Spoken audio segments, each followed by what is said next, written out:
অনেক শব্দই আছে প্রায় কাছাকাছি বানান, কিন্তু তাদের অর্থ ও উচ্চারণ আলাদা।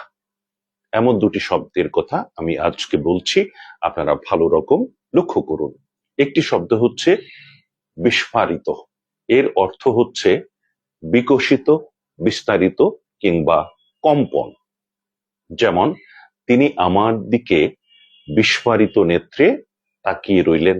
এটি হচ্ছে বিস্ফারিত, অর্থাৎ খুব বিস্ময়ের সঙ্গে চোখ বড় বড় করে, বিকশিত করে তিনি আমার দিকে তাকালেন। অর্থাৎ তিনি অনেকটা বিস্মিত হয়েছেন আমার কথায় কিংবা কাজে বা আমার কাছ থেকে শোনা কোনো গল্পে। তাই তিনি বিস্ফারিত নেত্রে, বড় বড় চোখে আমার দিকে তাকালেন। এটা হচ্ছে বিস্ফারিত। আর অন্য শব্দটি হচ্ছে বিস্ফোরিত। এটি হচ্ছে হঠাৎ জ্বলে ওঠা কিংবা বিকট শব্দে ফেটে যাওয়া। এই হচ্ছে বিস্ফোরিত। অর্থাৎ বোমাটি এখনো পর্যন্ত বিস্ফোরিত হয়নি।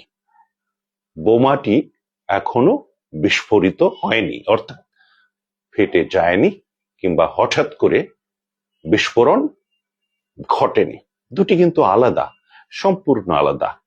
বানান খানিকটা আলাদা, অর্থ আলাদা এবং উচ্চারণ তো অবশ্যই আলাদা।